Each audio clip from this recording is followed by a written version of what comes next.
Imagine waking up to the headline, Prince Harry replaced as Duke of Sussex, title handed to Sophie. If your first reaction is to spit out your tea and mutter, "Wait, can they even do that?" You're not alone. The entire internet has been buzzing, debating whether King Charles is about to make one of the boldest moves in modern royal history. This isn't just palace gossip. This is about legacy, identity, and power wrapped up in centuries of tradition, and a father-son dynamic that has been anything but ordinary. Add Sophie, Duchess of Edinburgh, into the mix, and suddenly the monarchy has given us a plotline spicier than any Netflix drama. But before we continue, please subscribe, like, and turn on the notification bell for more updates. And let's be honest, we can't help but rubberneck. The royal family has always been part soap opera, part history class, part global brand. Every move they make sparks memes, arguments, and, "Did you hear?" whispers across dinner tables. But here's the real kicker. King Charles and Prince Harry recently had a quiet reunion at Clarence House. Yes, that Clarence House where Charles has shaped much of his public and private life. And out of that hush-hush meeting came whispers of a shocking possibility.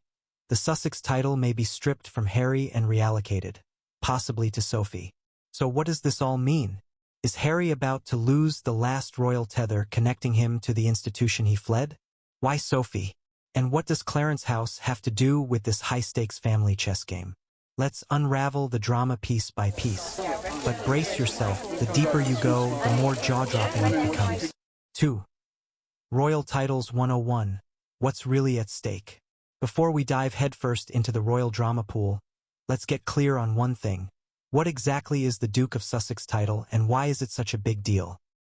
When Queen Elizabeth II granted Prince Harry the Duke of Sussex title on his wedding day in 2018, it wasn't just a fancy courtesy. Royal titles are power-laden symbols of tradition, history, and, let's be blunt, prestige. They aren't just names. They are keys to status, access, and global recognition. The Duke of Sussex title has roots stretching back to the 1800s. It was first created in 1801 for Prince Augustus Frederick, the sixth son of King George III. The title lay dormant after his death until it was resurrected for Harry. The idea was symbolic. Harry, the modern, spare prince, would carry forward a title that represented both royal dignity and a nod to history. But here's the twist. Royal titles can be stripped. It's rare, controversial, and usually signals a dramatic falling out with the crown. Think of it as the royal family's version of hitting unfriend on social media, except it comes with centuries of implications. Why titles matter more than you think. To the average person, a title might just sound like a decorative label.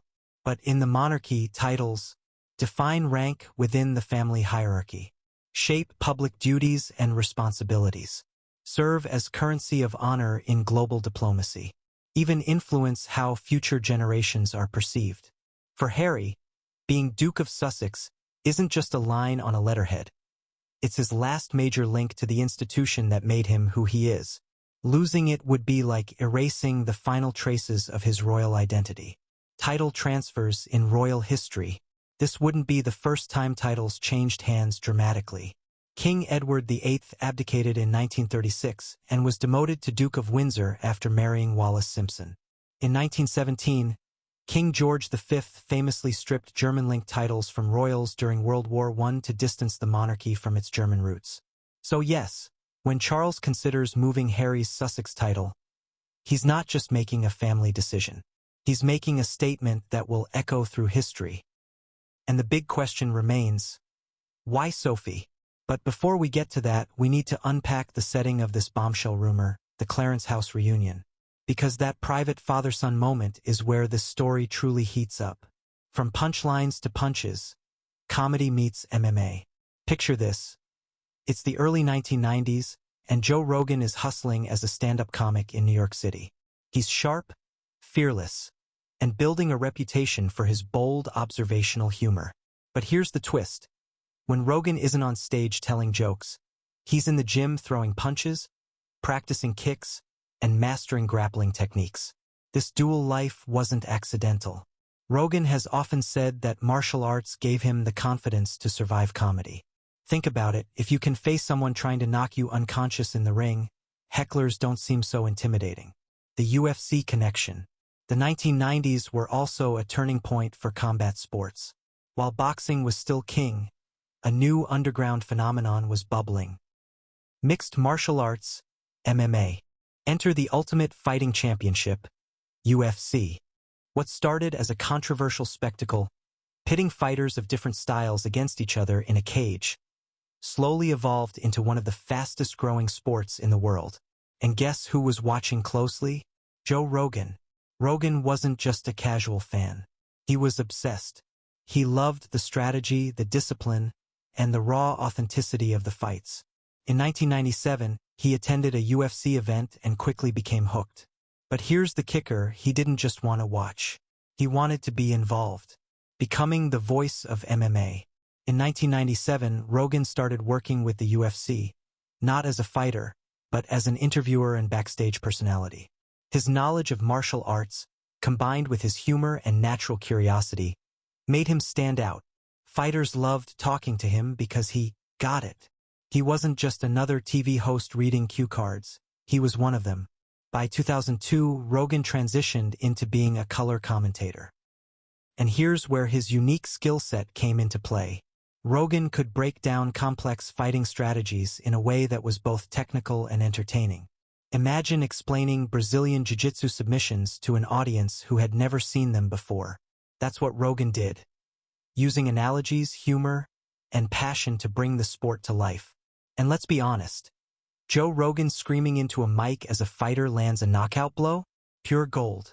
His excitement was contagious. Comedy plus combat equals brand Rogan. What made this phase so important wasn't just that Rogan became a recognizable face in MMA. It was that he was building his brand as a fearless commentator. He could joke, he could critique, and he could translate intensity into entertainment. But while UFC commentary gave him credibility, Rogan's mainstream breakthrough was about to come from somewhere completely unexpected. A reality show that dared contestants to eat bugs, face their fears, and embarrass themselves on national television.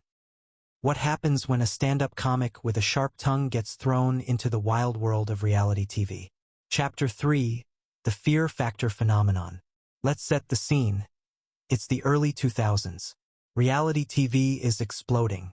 Survivor has captivated audiences, and networks are scrambling to find the next outrageous hit. Enter NBC's Fear Factor. The premise? Take ordinary people, put them in insane situations, like being locked in a coffin with snakes or eating cow eyeballs, and watch the chaos unfold. And who better to host such madness than Joe Rogan? Rogan as the ringmaster. When NBC first offered Rogan the hosting gig in 2001, he wasn't exactly sold. He thought the show was ridiculous. But after some convincing, and let's be real, a nice paycheck, he signed on. And what followed was a cultural phenomenon. Rogan wasn't your typical polished TV host. He was blunt, sarcastic, and often just as shocked as the contestants. If someone puked mid-challenge, Rogan didn't fake sympathy, he cracked jokes. If someone refused to eat something disgusting, Rogan playfully roasted them. Audiences loved it. Rogan's style made Fear Factor feel authentic in a genre often criticized for being scripted. The cultural impact. At its peak, Fear Factor was one of the highest-rated shows on NBC. It ran for 6 seasons, spawned international versions, and made Rogan a household name. But more importantly, it revealed something crucial about his personality. Joe Rogan thrives on chaos. The crazier the situation, the sharper his commentary became. And let's not forget, Fear Factor memes still float around the internet today. How many people can say their legacy includes convincing strangers to eat tarantulas for money? The turning point. Despite the show's success, Rogan wasn't content.